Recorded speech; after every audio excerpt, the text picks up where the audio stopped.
Miquel Rovira, soc cuiner del restaurant Els Casals, d'aquí de Sagàs, al Baix Berguedà. Em dic Miquel Rovira i soc pagès d'aquí a la finca de casa, de l'explotació de casa de Cal Rovira.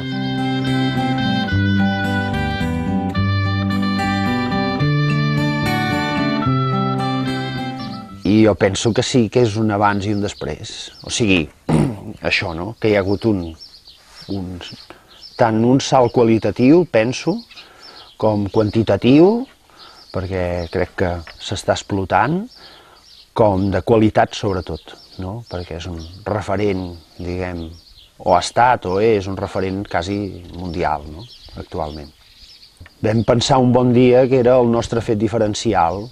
També ens ho va fer veure gent, oi? No sé, des d'un client fins a un amic, no?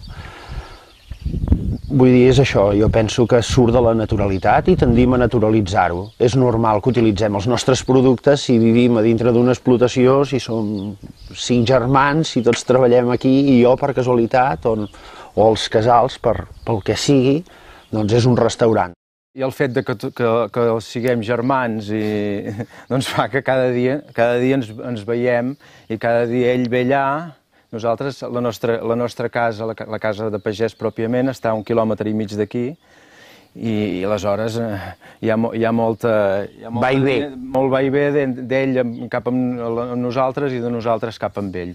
Per exemple, amb coses que ens trobem és que a vegades en producció tens excedents, o tens, per això el Miquel abans feia referència a allò de l'adaptabilitat i de les sinergies, diguem, tal, no? Tens excedents de tomàquet, doncs aquest tomàquet l'has d'aprofitar de manera, i no només aprofitant-lo, sinó traient-li el màxim de suc a el que tu creus que és un molt bon tomàquet, però coi, resulta que en una setmana te'n porten 150 quilos, no? O 200 quilos de tomàquet. Diu, bueno, i què en fem d'aquest tomàquet? Doncs gestionar aquestes coses va començar sent pràcticament un inconvenient i ha acabat sent això, no? Cercar aprofitaments. Tancar el cercle per nosaltres significa doncs, començar el procés a la terra, que és el principi de la majoria de les coses que passen en aquest món, la terra, i acabar tot el procés productiu de l'aliment i acabar el plat. I això intentem que sigui al màxim tancar els cercles, i entremig hi ha cercles més petits. Per exemple, hi ha el cercle dels porcs, per exemple, hi ha un cercle tancat que és més petitet, però tot plegat, doncs, com he dit, començant per la terra, anem intentant tancar-lo tot. La gent ens adonem, en general, que hem de potenciar això sempre amb naturalitat, o sigui, sense magnificar-ho ni fer-ne el que no és, sinó això, no? Si tens un hort i ja el fas servir, o el teu veí té un hort i el veus cada dia quan passes per davant, doncs, home, aquesta proximitat no et garantitza ser millor o no et garantitza tal, però t'ajuda molt a fer un salt qualitatiu i a dir, ostres, no sé, no? Això, anar a l'hort a l'estiu és un gust, és un gust, la veritat, dona gust. Llavors aprofitar-ho i poder-ho tal. Jo crec que cada dia hi haurà més gent que ho farà. Jo crec que sí, que es valora cada dia més, independentment de la qualitat real del producte o Jo sempre dic que si t'arriba un producte bo, llavors l'únic que has de mirar és de no espatllar-lo, ser conscient de qui ets com a cuiner i intentar no minimitzar els danys amb aquella cosa, d'acord, amb aquell producte, amb el que sigui, no? O intentar fer d'allò que pot ser molt petit, doncs de petites històries fer-ne grans cosetes, no? Vull dir, treballem d'aquesta manera. És evident que ja de la mà dels mateixos cuiners, per parlar dels que són més mediàtics, doncs s'està impulsant molt, es parla contínuament del producte, que és molt important el producte, i per tant doncs, també s'està donant peu a que els productors vagin donant la cara, no? Se'ls vagi coneixent la cara. Jo diríem que això tampoc té massa importància. El pagès tampoc persegueix sortir a la televisió. No, això no és el que no hi estem acostumant, ni possiblement no és el nostre rol, no? Però sí que és veritat que cada dia s'està parlant més de producte i, per tant, s'està anant en aquesta línia. És una postura. D'acord? L'entenc com una postura. El fet de... Si llavors ens adherim a quilòmetre zero perquè és el que existeix, perquè un dia ens ho proposen, no? De dir, ostres, és que vosaltres no heu de fer res, no? Diguem, ja està fet, vull dir, i dic, sí, home, i tant, sumem-nos per això, per sumar, pel fet de defensar postures com aquesta. Però tant a nivell particular de cadascú, com a nivell de restauració, com a nivell d'una multinacional que compra aigua. Actualment, per exemple, hi ha un treballador de Blue Hill al restaurant fent un stage, a la cuina fent un stage.